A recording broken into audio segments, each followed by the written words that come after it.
आप सभी को जय मसीह की। मेरे प्रिय भाई बहनों, आप सब लोग कैसे हैं?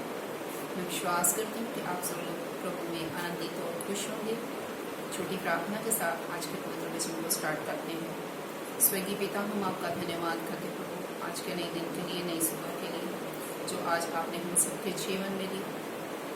परम पिता परमेश्वर, इस समय मुझे अपने पवित्र वचन के लिए इस्तेमाल करें।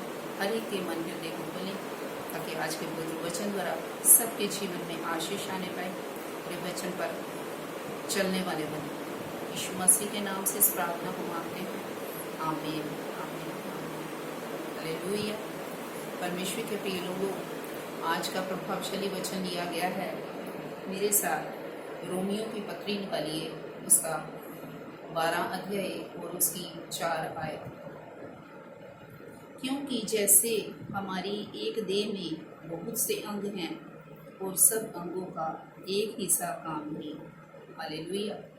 परमेश्वर के प्रिय लोगों, परमेश्वर का पवित्र वचन कहता है कि हमारी देह में बहुत से अंग हैं और तभी हमारी एक देह बनती है और हर एक अंग का अपनी अपनी जगह पर अपना काम है।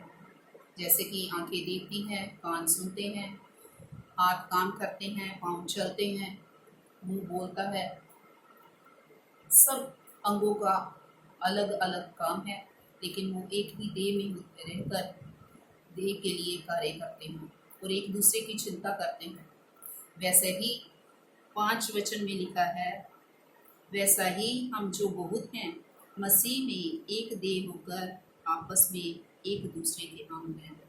और उसी तरह से जैसे एक देह में बहुत से अंग होने पर वो अंग एक दूसरे की चिंता करते हैं और वो एक ही देह में रहते हैं, वैसे ही वचन में लिखा है कि हम जो बहुत हैं मसीह में, हम बहुत से भाई बहन हैं मसीह में एक देह होकर आपस में एक दूसरे के अंग हैं। हम बहुत अलग अलग जातियों के, कुल के, भाषा के लोग होने पर भी हम मसीह में एक दूसरे के अंग हैं। जैसे परमेश्वर ने वचन में लिखा है, अफिसियों की पत्री उसका 4 अध्याय और उसकी 11 आयत में लिखा है, और उसने कितनों को भविष्यद्वक्ता नियुक्त करके और कितनों को सुसमाचार सुनाने वाले नियुक्त करके और कितनों को रखवाले और उपदेशक नियुक्त करके दे दिया। हालेलुया। परमेश्वर के प्रिय लोगों, परमेश्वर ने हर एक जन को जो मसीह में हैं उनको अलग अलग तरह के वरदान उनको दिए हैं। किसी को भविष्यद्वक्ता नियुक्त किया है, किसी को सुसमाचार सुनाने वाले नियुक्त किया है, किसी को रखवाले नियुक्त किया है, किसी को उपदेशक नियुक्त किया है और किसी को परमेश्वर ने अलग अलग